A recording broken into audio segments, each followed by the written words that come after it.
Hello everyone and welcome to another episode of the I'll Try That podcast. This week we are going to be travelling to California for one of our favourites, the Sierra Nevada Brewing Company, and we're sampling a few of their different beers, including their pale ale, handcrafted ale, as well as their California IPA. But first, Rich, I believe you have a hot topic for us. Yeah, I do. So I thought we'd maybe stray away a little bit from like the beer news and stuff like that, and maybe go something that's a little bit, I don't know, light-hearted, shall we say? And I went for Stag-do disasters. This is going to be a good list. Yeah, well, like we've all been on a stag-do. We all went on Joe's stag-do, which was very funny. I remember Joey eat a really hot curry. Yes, with my hands. So thank you for that, boys. That was great. Hey, I was so up for letting you use a spoon. I was going to let you. I'd say you could have used a spoon and or a stretch of naan bread, but I don't think that would have made it any cooler. I think that was physically painful mostly for my dad to watch me go through that, because he was just like, I want to help my son out and I can't. Yeah, had to be physically restrained. Yes. Oh yeah.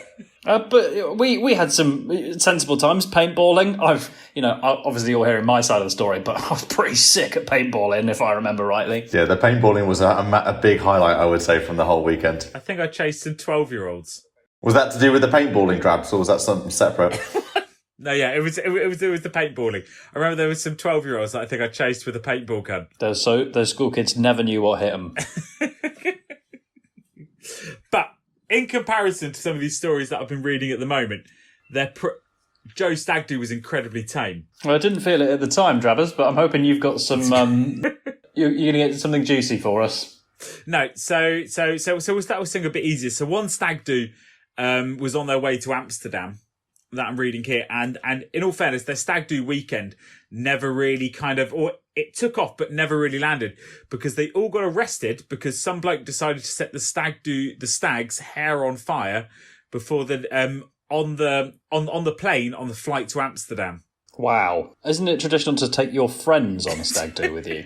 Well, that's what I thought. Idiot. How has that even happened? Like, why would anyone think that was an okay idea? Like, that would be possible? A, setting fire on a plane, but also your friend's hair? No, that doesn't sound right at all. Well, that's it. Well, with all three of us have done the flight to Amsterdam together, and it's a relatively short flight.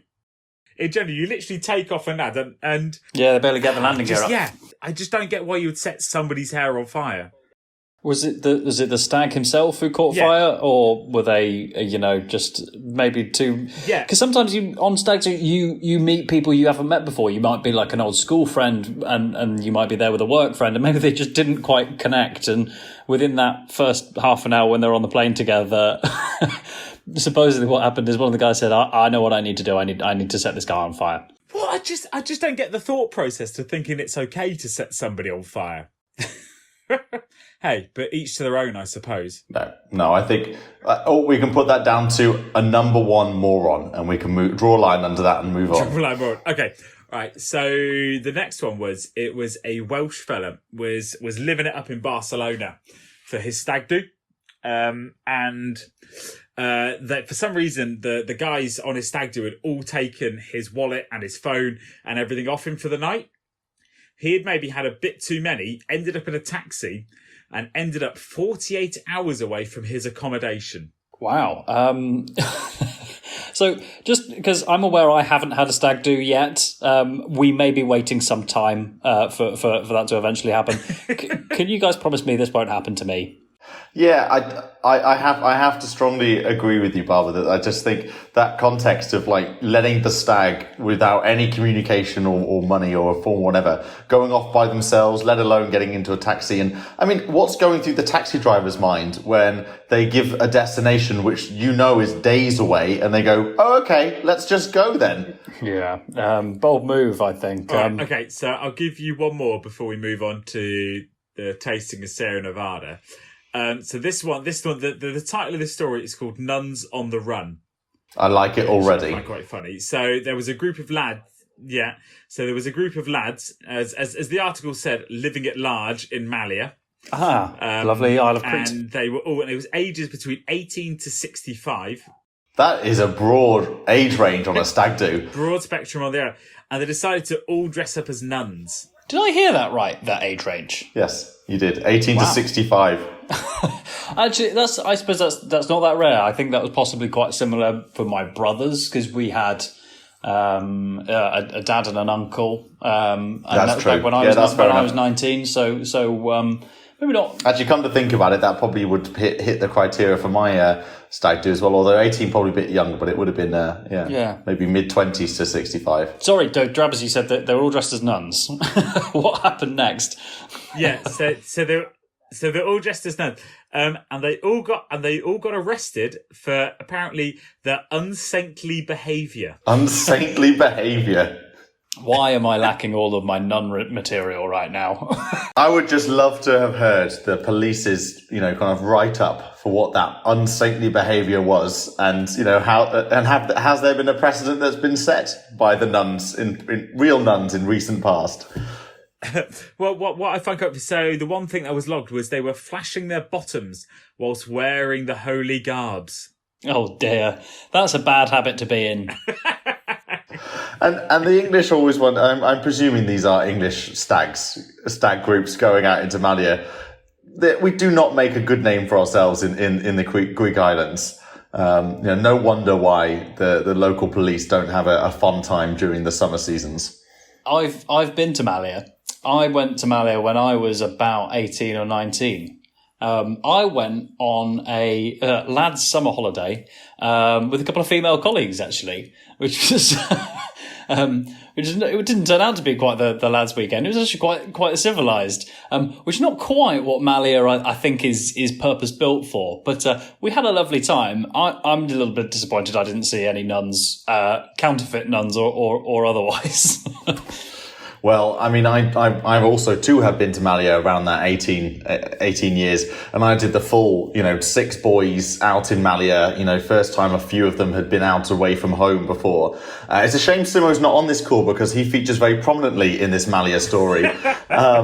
Anyway, it's, let's just say, it's a good job after the first night that, he stuck to us, for the rest of the holiday after the first night. So let's put it that way.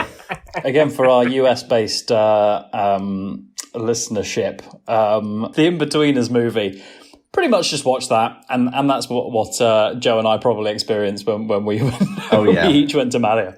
Mostly dancing very poorly in very, not very full nightclubs. Let's put it that way. Getting swindled into them, by people on the street saying, "Yeah, no, it's brilliant in there. Go and have a great time." And when you get in there, it's a little bit of a surprise. Right, should we get into Sierra Nevada then? Yeah. The California beer. Yeah, I'm game.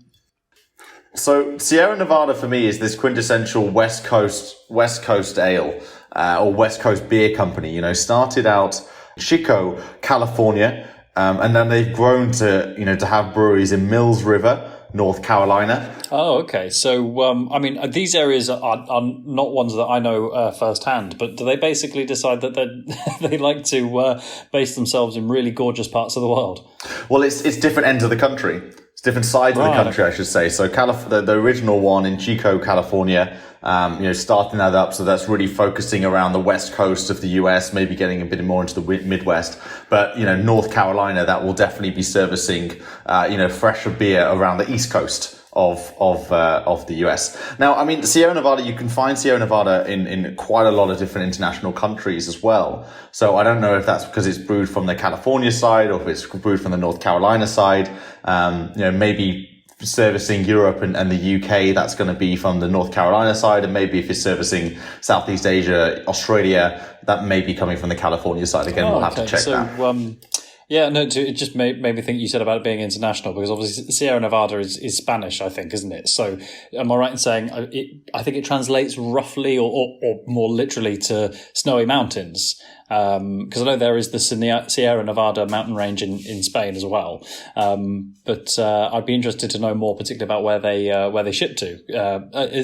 Maybe we'll have a little look, find out how many countries it is that it retails in. See, this is the first time I've tried Sierra Nevada as a beer. Like, it was for this podcast. I've always seen it pop up in like Tesco and Asda and stuff like that, but I've never been inclined to buy it. But since buying it, since we've struggled to over a few times to try and record with Sierra Nevada, I've had to re-buy this beer about 4 times because I've just drank it over and over before we've had a time to start recording because I've enjoyed it that much. That's a pretty good indictment, isn't it? To say I couldn't hold on to it long enough to record about it. I just had to drink it because I had it.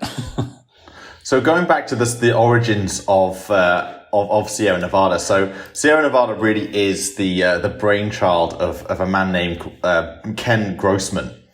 Now, Ken Grossman's got a really interesting story. He started brewing or home brewing, from in his mum's house when he was a teenager back in 1969. Now, this is back when home brewing was actually illegal in the US. So he was doing this because he had a real passion for brewing beer. Prohibition. We're way past prohibition. Prohibition was a lot earlier on in the 20s, 20s, yeah. Yes, exactly. But he started getting more and more serious about his brewing. For those kind of the time period between 1969 before actually got it legalized. Home brewing got legalized in the US was 1976. So, from that time period from 1969 where he started messing around with home brewing kits and, getting, kind of honing his skill, I suppose, and his love of beer, when it came around to 1978, which is when home brewing officially became legal in the US, he was ready to, I guess kind of hit the mainstream, as it were. And so why Sierra Nevada, became the name of his kind of hobby and his passion is because he's a serious climber. And he used to do a lot of climbing trips up to the Sierra Nevada mountains up in California. So presumably Sierra Nevada was kind of, I know it particularly, I mean, you just see on the bottle, the label says since 1980. So I guess they were 11 years in the making, presumably from the period of when homebrewing wasn't allowed to actually sort of being a fully fledged, whether it's a limited company or sort of certified brewery. Well, 1980 is a super significant date because that is the date they hand built their own brew house. Oh, nice. So, this was a place like literally from scratches, just building, with hands, nails, carpentry, building this old brew house from scratch. And he says mostly using, recycled dairy equipment, so he would, which is hilarious. Yeah. This is great. This is an era as well, 1980s, where, you didn't have resources like, the free content on the internet to find out how other people have done it. There wasn't this whole, let's help you set yourself up as a brewery. You had to really kind of like figure this out by finding it out for yourself. So, you had to kind of figure this out by kind of getting things wrong, kind of setting stuff up, seeing if it worked, then repeating and doing it again. Yeah, it seems like their tagline is handcrafted ale, and now we know where that comes from. You know what I really enjoyed when I was doing a bit of research into this was Sierra Nevada started off as a stout. So it was a dark, heavy ale before it became the IPA and the lighter, refreshing beverage that it is nowadays. That's I'm somewhat glad of that. I mean, I do like a stout from time to time, but what they've produced here is really tasty.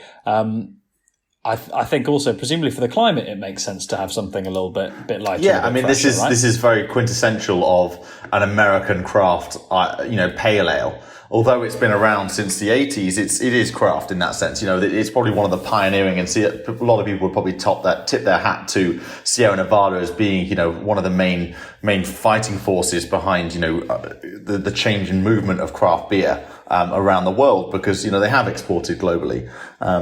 But this pale ale is light. It's, as you said, Barbara. It's suitable for the Californian climate. It's not a heavy drink by any stretch of the imagination.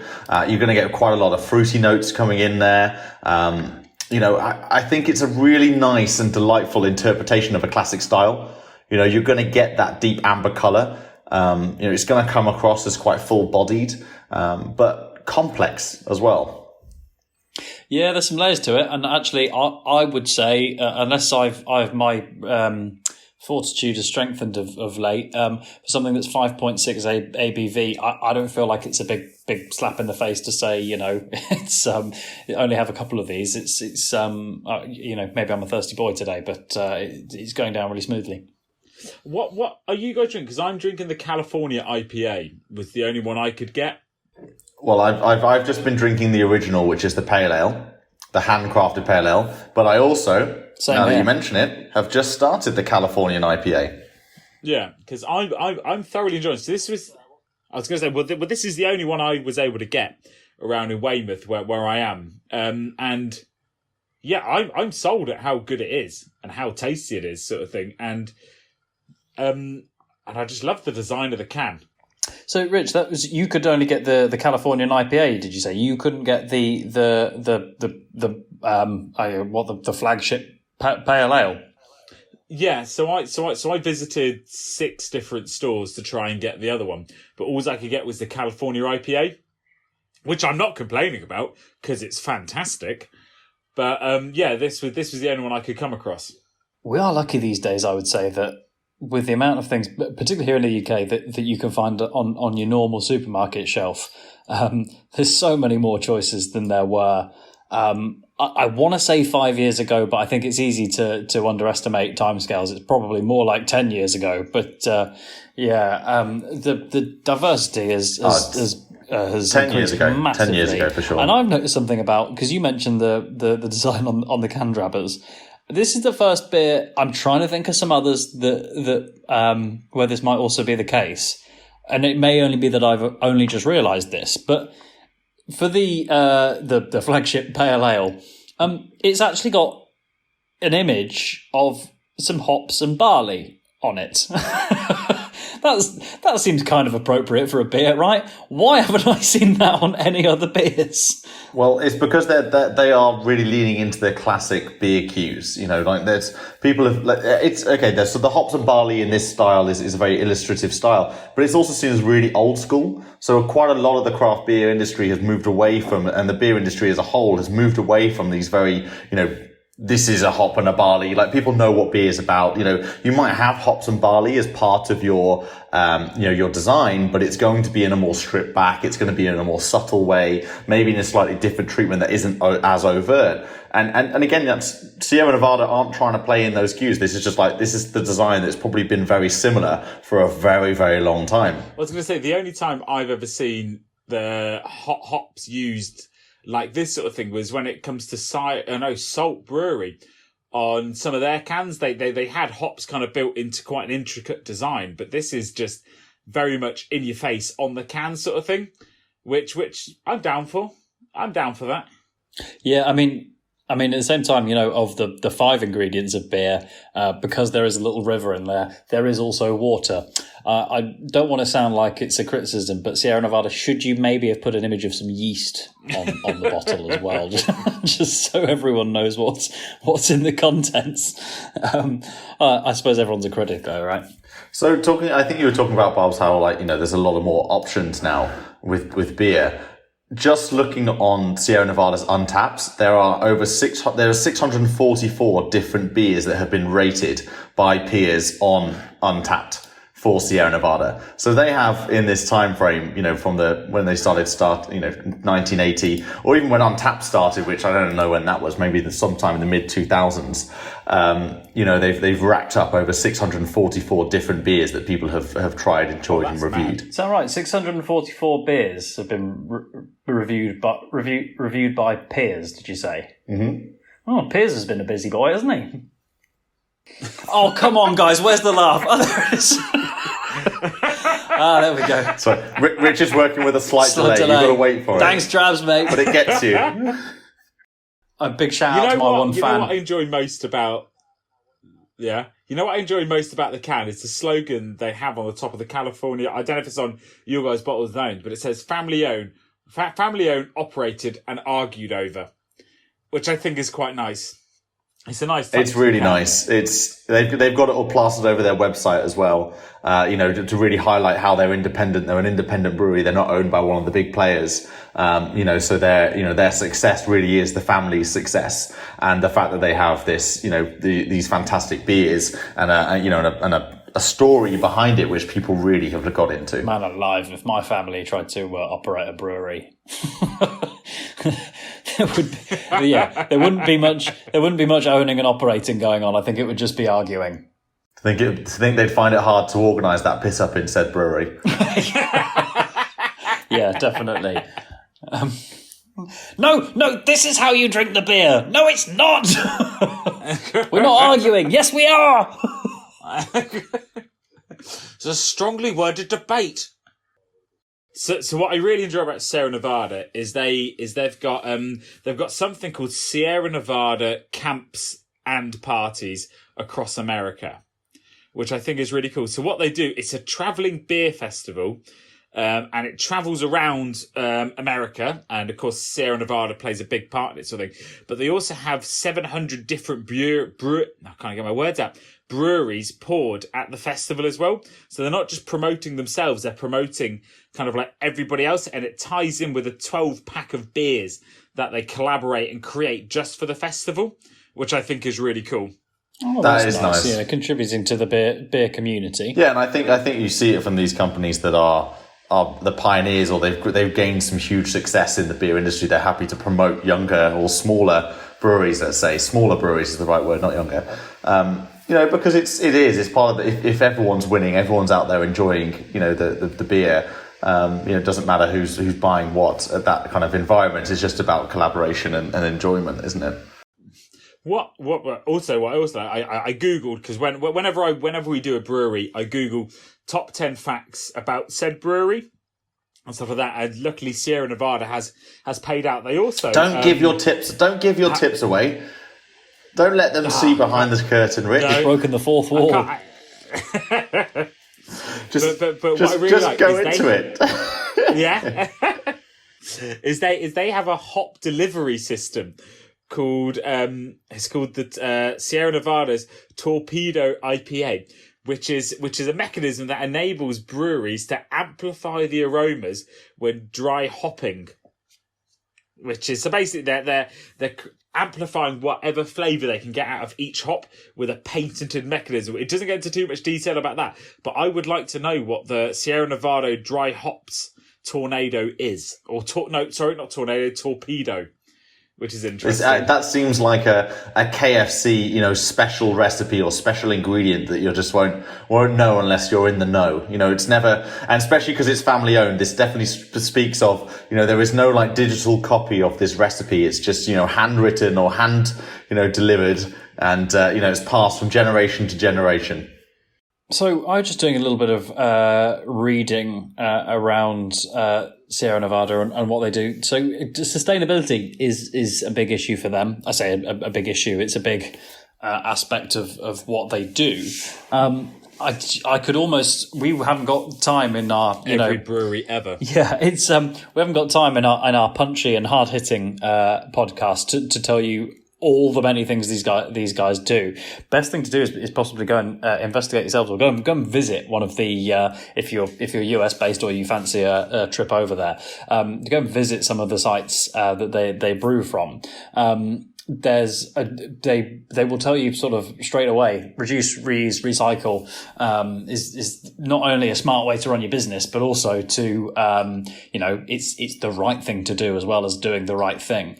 But have a look at particularly at their interactive maps, and they'll take you through every aspect. I mean, it looks a little bit like it's not just a production unit, but it's also really friendly for visitors as well. And you can go around and see the good work that they're doing, from water recycling in the bottle shop, electric vehicle charging points. From what I can see, it looks as though they're absolutely covered in solar power generators as well, and they're sort of growing their own hops and barley within a couple of miles of the restaurant there. So obviously it's the good work of growing it themselves, but it's not as though they have to travel far to get into the brewery itself. So there's some really, as I said, it's not just that they're doing the right thing, but they're doing the thing right here to look after the world, and also it's a sensible way to run the business.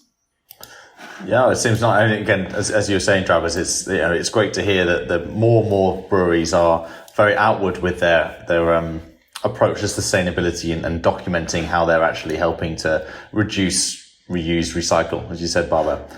So closing them up on Sierra Nevada, Instagram, they have 403,000 followers, and on Twitter they have 202k followers. So yeah, those numbers are pretty pokey when you consider not too long ago we talked about coronavirus, Corona Extra, sorry. And the numbers that they had, when you consider they're one of the most widely selling beers in the world, Sierra Nevada are obviously getting a bit of attention in I have to wonder if this is a real that exact example of Corona Extra in comparison to Sierra Nevada. This is the difference between a brand and a lifestyle brand, because Sierra Nevada definitely hits a lifestyle brand like criteria. They're cool. They're people aspire to kind of live this kind of California dream. You're transported into the work that they do with these mobile festivals and stuff. People want to be a part of it. It's collaboration. It's getting people involved. Whereas Corona Extra are on that different level of stratosphere of the amount of hectoliters they sell every year, around the world in all these different countries. So it means something different to all these different places. Whereas Sierra Nevada, although they're a smaller company in regards to the hectoliters that they put out there, they are a bigger company with people's reach and the profile that they have on these social media websites, because people really engage and want to be engaged with Sierra Nevada.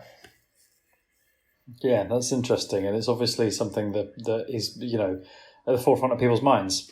I was going to say they are big in their own sense, sort of thing, but they're not Corona big, because they're not being sold absolutely everywhere and all of these things. But they're kind of creating, I suppose it would be not so much maybe a cult following in that essence. Like if you're going to go out and buy it, it's because you kind of know that you like it, or you want to try something different, and they're building up that kind of cult presence that I'm going to go and drink some Sierra Nevada today. I'm going to go to the Sierra Nevada beer festival sort of thing. And I think you have to be Googling, you have to be searching for what they're doing. That's interesting. Yeah, I think you make a really good point there, Travis, because also then that sort of tells you that the Sierra Nevada fans are pretty diehard fans.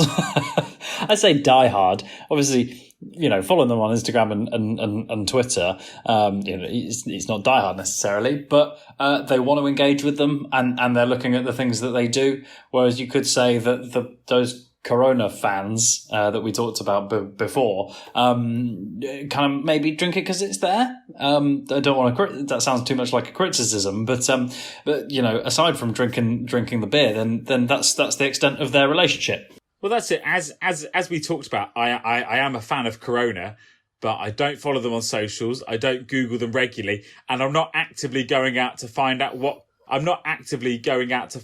Corona's up to. Cool, Corona's there, I'm going to drink it. Sierra Nevada, I would like to know what's going on. It's a bit like Brewdog. I want to know what Brewdog's up to. I want to know what they're doing. Sierra Nevada, now that I've started to try them or sample them, I'm on board and I want to find out what they're up to. And that's all we have time for this week's episode of the I'll Try That podcast. And so from me, Joe, Rich, Barbara, and Simo, goodbye. Don't forget to follow us on Instagram, Twitter, I'll try that podcast.com. and watch us on YouTube. Goodbye now.